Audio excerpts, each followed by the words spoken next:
A paz, senhor, irmãos, meu nome é Evandro e hoje eu quero trazer mais uma palavra de meditação para essa semana. Ela se encontra no livro de Eclesiastes, capítulo de número 1, a partir do verso de número 4. Diz assim a palavra: A eterna mesmice, geração vai, geração vem, mas a terra permanece para sempre. Levanta-se o sol e põe-se o sol e volta ao seu lugar, onde nasce de novo. O vento vai para o sul e faz o seu giro para o norte. Volve-se e revolve-se na sua carreira e retorna aos seus circuitos. Todos os rios correm para o mar e o mar não se enche. Ao lugar para onde eles correm os rios, para lá tornam eles a correr. Todas as coisas são canseiras, tais que ninguém as pode exprimir. Os olhos não se fartam de ver, nem se enchem os ouvidos de ouvir. O que foi é o que há de ser, e o que se fez, isso se tornará a fazer. Não há, pois, novo debaixo do sol. Há alguma coisa que se possa dizer, vê, isso é novo? Não, já foi nos séculos que foram antes de nós. Já não há lembrança das coisas que procederam, e das coisas posteriores também não haverá memória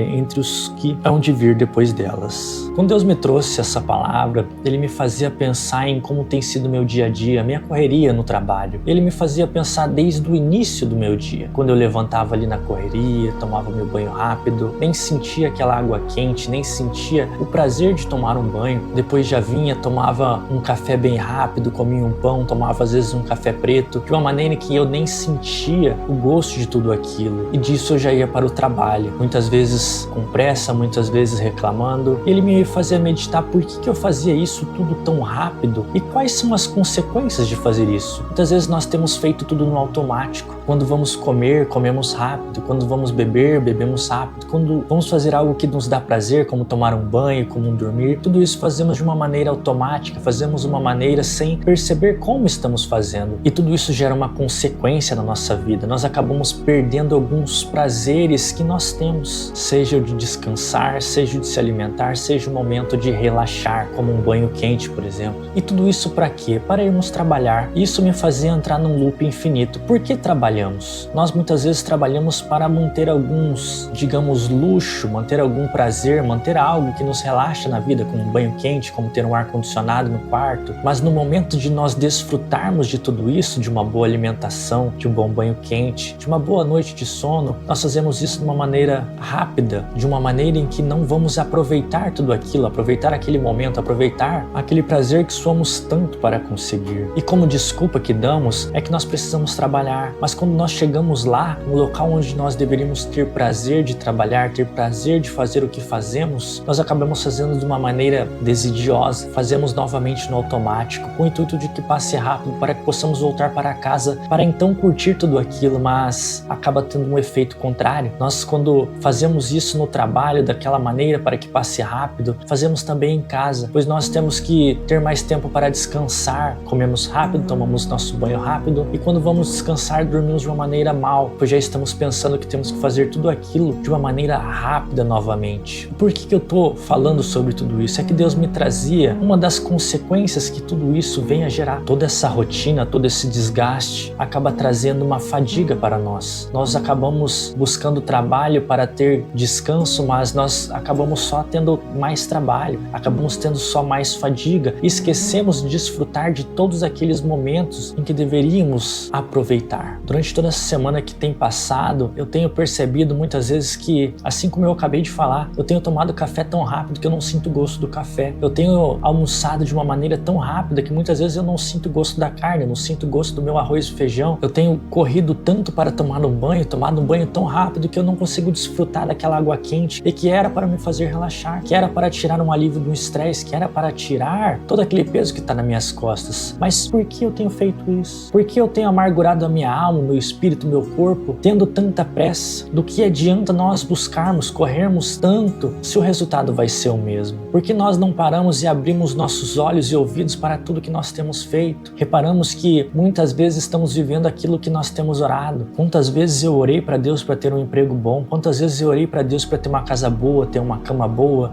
ter um ar-condicionado no meu quarto, ter um bom celular, ter um bom carro? E hoje, quando eu vivo isso, é como se eu não tivesse isso. É como se todas aquelas orações que eu fazia pedindo para Deus fosse em vão, nos tornamos ingratos, mesmo com tudo aquilo que Deus realizou na nossa vida. E essa ingratidão, ela tem um preço. Ela amargura a nossa alma, ela amargura a nossa vida. Deus, enquanto permitia que eu estivesse vivendo tudo isso e vendo como era ruim estar assim, Ele me fazia pensar por que muitas pessoas desistem, por que muitas pessoas desistiram sua vida, por que muitas pessoas estão amarguradas. É porque elas não vê a bênção que elas estão vivendo. Elas não vê quão bem elas estão vivendo. Elas não se recordam de quanto elas oraram, às vezes, para estar num cargo, para estar num emprego, para estar no serviço público, para ter um carro, para ter um quarto, para ter uma cama, para ter aquela comida que elas têm hoje no prato. E tudo isso faz com que nós começamos a viver com depressão. Ao invés de desfrutar de descanso, temos desfrutado de fadiga, de enfado, de cansaço, de estresse. Muitas vezes nós temos esquecido quão bom é aquele gosto daquele café de manhã, quão gostoso é aquele pão com margarina e o café preto, mesmo que simples. Esquecemos aquele gosto extraordinário, aquele gosto do café do fim de tarde, aquele almoço quente que nós temos ali à nossa disposição. São pequenos prazeres na vida que vão nos levar para mais longe. São pequenos prazeres na nossa vida que vão fazer com que nós tenhamos força para continuar trabalhando, continuar ali quebrando a cara, dando a nossa cara a tapa e nos esforçando cada vez mais para continuar ali vivendo o que nós sempre oramos. Esquecemos de apreciar aquele banho quente no fim de um dia cansativo, no fim às vezes de um exercício após toda uma nossa jornada de trabalho, e tudo isso tem feito que nós venhamos a adoecer, nós venhamos a esquecer de tudo que tem nesse mundo, de tudo que Deus permitiu, tudo que Deus criou para que em meio a tanta tribulação, em meio a tanta tristeza, em meio a tanta desordem, nós venhamos a continuar caminhando com Deus, com alegria no nosso coração. Eu bem sei que nada nesse mundo pode preencher o vazio do nosso coração, mas tudo isso que Deus criou tem um propósito, seja para nos alegrar no momento de tristeza, seja para nos dar força para continuar caminhando nessa nossa jornada. E aqui eu quero te convidar, venha desfrutar de tudo aquilo que você tem vivido, seja de um simples café da manhã, um simples banho quente no final do dia, um deitar em sua cama no seu quarto sozinho para descansar, que você venha abrir os olhos e a mente para tudo que você está vivendo, ter saúde, ter discernimento, estar vivo, ter um bom emprego, e que você venha a relembrar quanto você orou para estar onde você está. O que há algum tempo era um sonho, hoje é realidade. Pensar em tudo isso vai fazer com que você continue a ter mais planos, que você continue trilhando o caminho que deve ser trilhado, que você não venha a ser mais um amargurado de alma, de espírito, uma planta que ao invés de mostrar suas flores, seus frutos, só tem a oferecer espinhos para as outras pessoas que aqui estão, para as pessoas que estão próximas de você. Não seja alguém amargurado. Que Deus venha abençoar essa semana, que Deus venha abençoar a sua semana de uma maneira extraordinária, que Deus venha abrir os seus olhos e a sua mente para tudo isso que Ele tem falado. Deus tem falado tanto para nós, Deus tem aberto tanto os nossos olhos para que venhamos a perceber pequenas bênçãos diárias que Deus nos permite viver, mas que fazem grande diferença na nossa vida. Ser amargurado é uma escolha, ser feliz também é uma escolha. Que você venha se lembrar de tudo isso que você tem passado de bom. Pode não ser o melhor dos mundos, mas saiba, tem pessoas que estão orando para ter o carro que você tem pessoas que estão orando para ter a casa que você tem. Que você venha se lembrar como eram os tempos difíceis que você orava para viver o que você vive hoje. Que Deus abençoe a sua semana e da sua família de uma maneira extraordinária. Que você venha a semear o Evangelho, não só com palavras, mas com atitudes, mostrando que mesmo em meio às dificuldades você está ali sendo feliz e grato por tudo aquilo que Deus tem gerado na sua vida.